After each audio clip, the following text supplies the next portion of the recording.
We are recording, so we have been recording more 9:30 calls to add to our follow-up our YouTube channel.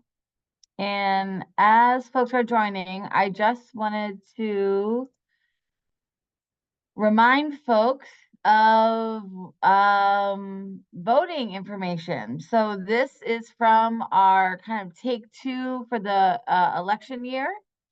And as we can see, the election day is November 5th. And this is who is on the ballot. All these offices are on the ballot. You have to be registered to vote by October 26th to vote in the election on November 5th. And remember, as 501c3s, we can talk about the election. We can't tell anybody who to vote for or endorse any candidates, but you can be doing, you share information that it's election day, that this is the last day that you can register to vote. Early voting has already started, and you can see the vote by mail application deadline. So we'll kind of do a check-in probably once a week on the 9:30 call, just so folks keep it at the forefront of the mind. And remember, all of our representatives, all of our state senators, all of our state representatives are up for re-election. One U.S. Senator seat, Senator Elizabeth Warren's running for re-election, and then all U.S. reps are up for re-election. So I'll put the link in the chat. See if you would have the slides. Otherwise, we are so excited this morning to have folks from Arlington, Massachusetts. So we are happy to have Rachel and Nicole, who are going to tell us about a COVID project that has taken off and turned into a new initiative that they have in Arlington. So Rachel and Nicole, the first question we have for everybody in the 9:30 call is for each of you to tell us a little bit about you, and then we'd love to hear more about your work. Great. Can we share our screen? Is that okay to start? Okay. You should be all set. Okay. Well, I'm Rachel, and this is Nicole. And I'm nervous this isn't gonna work. I have your slides if we need to go. It's not gonna let me. Do you mind sharing? Is that possible? Yeah. I don't know why it's saying my settings won't let me. Okay, so we'll get these going. All right. Okay. Thank you. Okay. So we are both early childhood educators, and we own a business called Backyartists Art Studio, which you can see here. Let me just make my screen a little bigger. There we go. So our studio, it's a children's art studio that focuses on process art and sensory play for kids 18 months to 7. And like Amy said, we are in Arlington Center. Sorry, we're playing with our okay, so we opened our business right at the height of COVID, and it has grown and changed and adapted a lot over the course of the past 4 years as COVID changed and as the needs of families have changed. So if you're able to go to the next slide. Sorry, I'm gonna have to tell you that every time. That's okay. I apologize. So there we are in 2020 with our cloth masks. It was during that time. So when COVID hit in 2020, and schools closed, Nicole and I both left our jobs in early childhood education to be home with our own young children. And by August of that year, I was really looking for a creative outlet. And so started kind of hosting my kids' friends in my backyard and setting up projects for them, Play-Doh and sensory things and painting and all kinds of stuff, and inviting friends over and posting photos of it on Instagram and Facebook. And just remembered people messaging me being like, we wish we could do that too. Things to do with our kids. We wish we had that. And so I posted on a local mom's Facebook group, like, is there a business idea here? Could this be something? And yeah, well, we were former co-teachers back in the early 2000s up to like 2010. But we had stayed in touch. We were good friends still.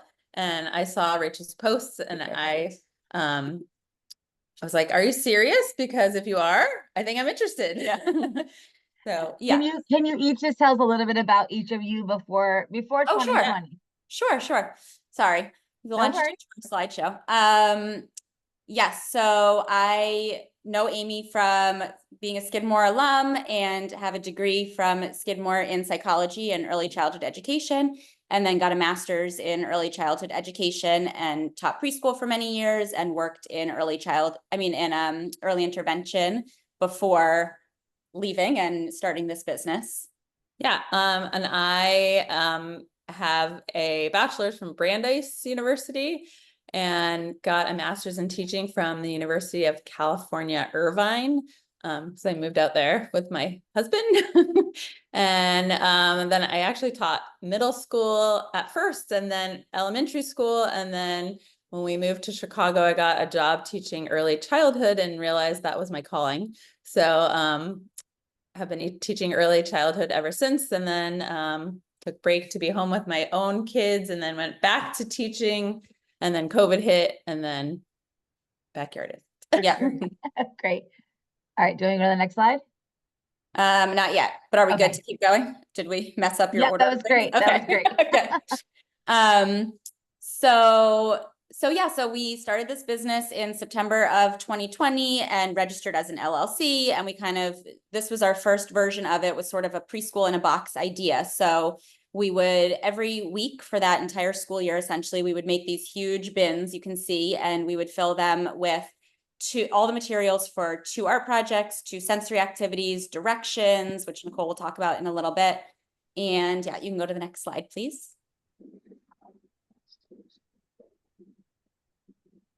Yeah, so every week we would fill up these bins with 4 projects, 2 art projects and 2 sensory play projects, and we had directions in there. And you can see these were pretty big bins. We'd fill up our cars, we would drive. We each had our like neighborhoods that we delivered to. So I think that's the back of my car, filled with these giant bins, and then we would go to each house and put it on their porch. We had like emails that we'd send them, confirmation emails to let them know to go pick it up from their porch. And this is just a really early photo of what was inside one of our earliest boxes before we got fancier. But you can go ahead to the next slide. Yeah.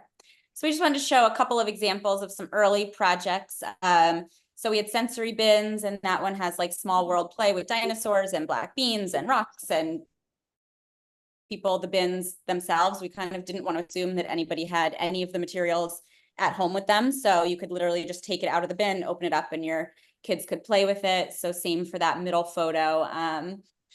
We provided the trays and the paint and the materials. That was like a printmaking thing. And then the last photo, that was an election day theme in 2020. But just the idea is to show you, we would like set them all up in my basement and just like assembly line fill all of these bins in my basement to deliver to people. And these were mostly people like in Somerville, Cambridge, Arlington. So they were a lot of times didn't have a lot of space. They didn't want more stuff that they kept forever and had to figure out what to do with. The week we came back and picked everything up. And we would sanitize it all and store it in my basement so they didn't have to hang on to it. We would scrub everything, spray it with Clorox, and clean everything, because those were the times back then. Yeah. Okay. Right. It's a good reminder of how we were living life. I know, right? I know. It's interesting to look back at all of these photos and things. You can go to the next slide. Thank you. All right, so here's an example of our early directions. This was just a dino painting project, and it included directions on how to set up your space, how to make it so that you weren't going to make a huge mess in your home, what exactly to do. And it also included some language for caregivers to use with children, because we recognized that we had a whole range of knowledge from caregivers. We had people who really didn't have much experience at all setting up projects at home to do with their kids, and then people who knew a lot, who maybe were early childhood educators themselves. So we did include some language for caregivers to use with children. We also included extensions and often modifications if it was a more complicated project to make it More do accessible. more accessible for different- children with special needs or younger children or older children also. Or yeah, you can go to the next slide, please. Here's another example of some of our directions from those bins. This was also from that election week. I think the full photo had like it said vote. Yeah, and then they painted white it. crayon and it was watercolor resist. So you can go ahead and read those directions if you want, but it's the same. Oh, you can go. That's fine. But it had directions, extensions, modifications, and language. So this was the first kind of, it's fine, you can go then. Thank you. So this was the first time that our business started to shift and change as the needs of families shifted and changed. So by summer 2021, families were really looking for more connection, more in-person opportunities to be with others. So we started doing outdoor playgroups because that was still what people felt comfortable with. So in local parks, we would set up the sensory bins. So these kids in this picture were all on a pod together, so they were close together, but a lot of the times we'd set up like 3 or 4 of the same bins so that a group of 8 kids could like really spread out. But a lot of the kids that came to these play groups were either born during COVID or right before COVID. So most of these kids had never touched paint before, never touched Play-Doh before, really never been in any type of social situations with other kids before. So we felt really like, it's really heartwarming and really special when these caregivers would come and they would sort of like tear up and be so thrilled that their kids were getting this experience. They were just like, they've never touched paint. And it was surprising to us at first because we didn't really realize that children had never experienced these materials or even been with other kids. But we felt it was really special to be part of like that experience for caregivers and for those kids. And because that whole first year we had been making these kits just alone in my basement masked, and we had been dropping them at people's houses, and you know, they would come out after we had left to get the bin of materials and we weren't seeing people. So this was a really nice shift to sort of start to be with families and getting to experience it alongside them. But we were still doing we were still doing our weekly kits at this point as well. If you can go to the next slide, please. Sorry, I have to keep saying that. And then we had our very first shipped kits for the holidays that year, which were pretty simple, but we recognized this need that we had relatives and friends who lived in different states who saw what we were doing and wanted these kits for their own kids. And we ended up like having way more orders than we expected, which was really exciting. At this point, we started shipping more kits, but this was like our very first one with some simple Play-Doh with like natural loose parts, and we had like a frozen, there are little pie tins in there, you can see little metal pie tins and some bird seed, and we had kids make like a frozen bird feeder. It was really fun. But these were our very first kits, and you can see how many boxes, those were all set to go to the UPS store to ship out. And it was all over the country, California, Washington State, and also more local places, Maine and other places in Massachusetts.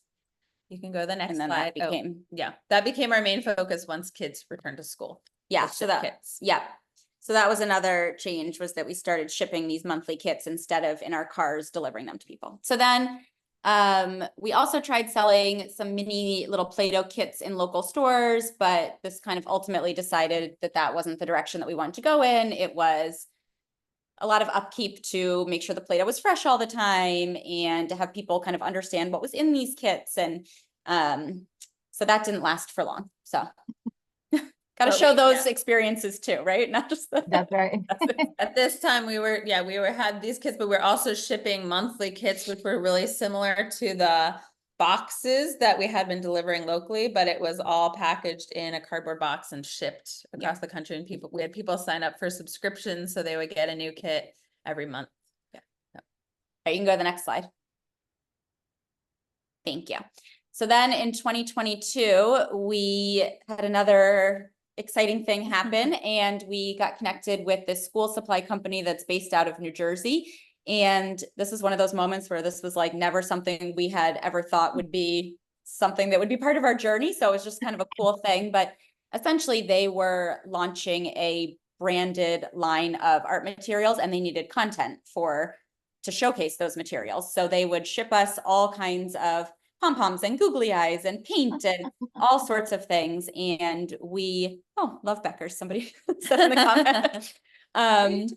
But I was originally gonna have you click on the link, but since I can't control it, I won't bother, and people can click on it later if they'd like. But we ended up over the course of a year working with them, writing 15 blog posts, 24 different activity ideas. Here's 4 of them, examples there.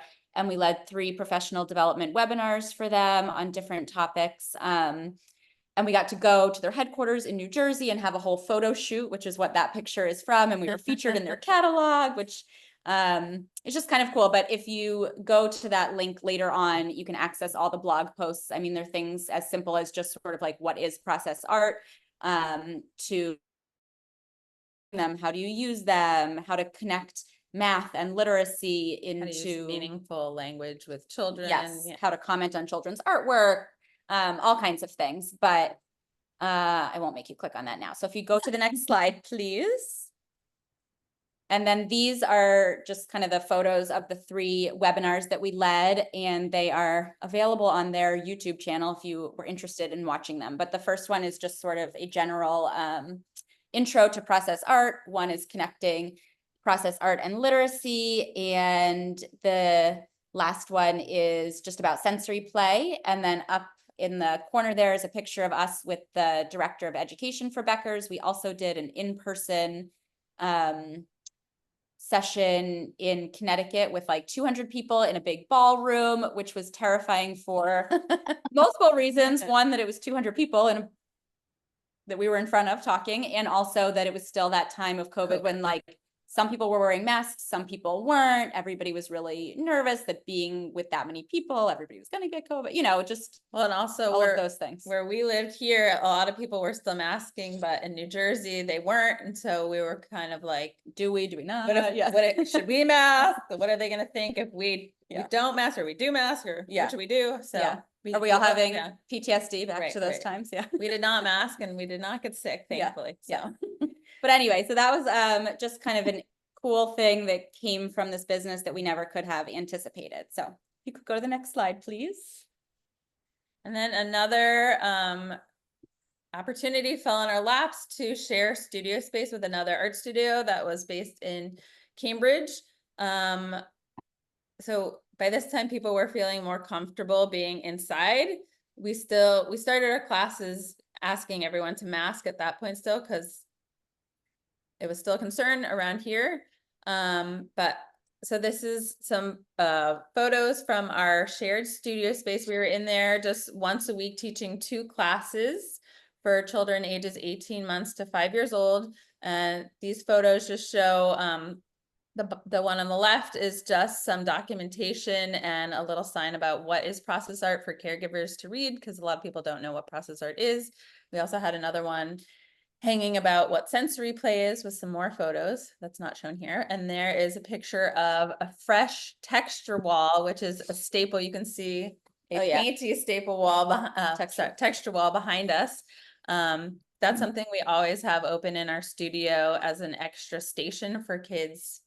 Paint is always there for them to add more color to our wall. Yeah.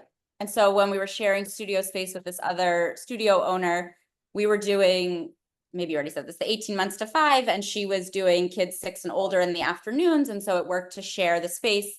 And like Nicole said, originally we were just doing 2 classes a week. And over the course of like 2 years, we sort of ramped that up to 6 classes a week to see if we would be interested in opening our own studio space, if that felt feasible to us. So it was a good chance for us to kind of ramp it up and make sure that that was really what we wanted. Yes. Sorry. Could you please go to the next slide? I'm sitting here clicking my thing.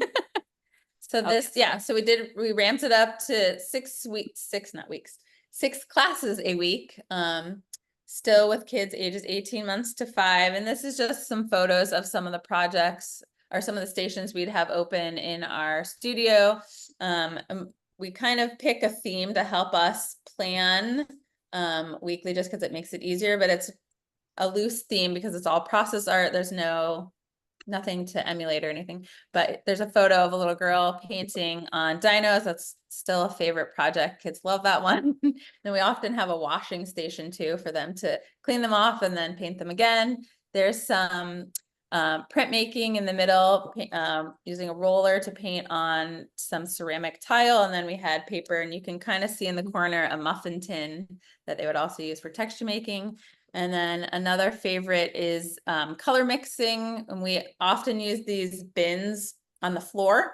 And you can see that's what those are. And we love having our painters drop cloths on the floor to keep things less slippery and to catch messes. And that was something actually we recommended in our kits to cover your floor space, right? So to contain the mess. But here you can see blue, yellow, and red water. And we had spoons for transferring color and pipettes for the children who could use those, and cups and little dishes with dividers in them for mixing the colors. And the drop cloths have also now become like part of decoration in the studio. Yeah. They're all dainty and beautiful. All right, next slide, please. So now this is where we are today in our very own studio space. So we've gone from being in my basement, delivering these humongous bins Alone in your basement, wearing alone masks. Yeah. So we've kind of come a far way, but so July 1st, I believe it was, nope, June 1st, we signed our lease. That's the day that we signed a lease for our own studio space in Arlington Center. And we've got our little coming soon signs there. So now we are leading classes for kids 18 months to 7, running birthday parties, and it feels really exciting to kind of be in our own space. When we started this business in my backyard 4 years ago, we sort of had this dream of having our own art studio, but we thought like one day, yeah, like 10 years 15 years down the line. So it's been just a really cool 4 years of trying different things, adapting, changing, and sort of finally getting to this point. But this year we just have a couple of photos, but this is our weaving wall, which we also always have up. It's just like fencing from Home Depot, I guess. I don't know what you call it, and ribbons that the kids like to weave in and out. And then if you could go to the next slide, please. These are just a couple more photos from our summer classes that we led. We always like having interesting canvases to paint on. So we had some logs here that kids were painting on, and we liked how the neon colors kind of popped. And then on the other side, we had real hubcaps that we had to scrub clean once we got them donated. But yeah, I had my kids stand out in the driveway with the hose and but painting on those. And then in the middle, we just had some Play-Doh, making ice cream cones and some interesting things to decorate with. So next slide, please. So that's it. So that's kind of our journey, and our website is there. And thank you for inviting us to share with you. Yeah. Thank you so much. Let me go through chat because I'm sure you have not had time to look at it. So I think a lot of appreciation in chat. I think even just hearing the whole story, this call was started the third week of March in 2020. So we shared a different kind of journey. How inspiring to hear your journey. Love Beckers. I love hearing ECE entrepreneurship stories. There should be a podcast. This is fascinating. Do you come into centers and provide a professional development trainings? Yes. And then let me just say a few. You are my heroes with an inspiring story. For others who might want to follow this pathway, what are the lessons learned? Thanks for sharing this journey. It's inspiring. Love the texture wall. Love this. I love the dynamic between the two of you. Can you share a funny experience you've had together? Also, what challenges you face on this journey? So maybe first, the question about kind of about professional development, and then talk about kind of what you have learned and any funny stories. Well, professional development, yes, you can certainly reach out to us. I don't know if I can think of a funny story, but challenges, I think we're both like early childhood educators. We don't necessarily know how to be business owners and do marketing. And social media, and I mean, opening our own studio, we would call all the different town offices every day to find out what paperwork we had to do. And we constantly have had to like reach out to so many different resources and like fellow moms or educators or people we know to be like, do you know how to do this? How should we? Yeah, I mean, That's what I was gonna say. You like, I think a lot, well, we've been very adaptable. Like obviously our whole story, we kept changing, right? As the needs changed and as opportunities presented themselves, we kind of just had to roll with it and be flexible. And we would think we were heading in one direction. Okay, we're going to do these monthly kits forever, and that's what we're going to be. And then, oh wait, we actually really miss teaching, and now this opportunity's presented itself. And wait, we really want to be back in the classroom and doing that. Like if you have connections, I guess just talking to people and like seeing, I don't know, just being open to change and reaching out for help, because I mean, like I said, we're educators. We don't know how to do all of the different things, like reaching out to lawyers and accountants and people to help us do our taxes and just all the different, how to form an LLC, how to renew that every year. Like all these things were such a learning curve, but I found that super exciting as well. Like just a completely different skill set that we would have never had otherwise, which was kind of fun to have to figure out and explore. But also we're really, I mean, both of us are short, so finding friends who are tall to help us hang things. Those are the logistics, right? The logistics. But And I would then say any other lessons learned or any advice that you would have? I mean, I think we've often, talked about the 9:30 call like it was in response to a crisis, which yours was too. Any other thoughts? I think just like what Nicole said, be open to possibilities and ideas and connecting with people and not being afraid to reach out for help or, for support. And I don't know what other. Yeah, I mean, it's kind of reminds me, our whole like story kind of reminds me of just being in the classroom where you've planned an activity, planned an activity for children, and then it's just not going the way you expect at all, and they're not into it. And then you just kind of have to pull out something else and adapt and go with it and change it into something else. I feel like that's what we did on a bigger scale. Which can be really hard when you think you're going one direction, or we're used to routine and predictability. And so being able to roll with the punches, I think, has also been a learning experience. And I think, and then somebody sent me a question like, so how do you kind of get this beyond Arlington and Somerville and Cambridge? So we want you to tell everyone about us.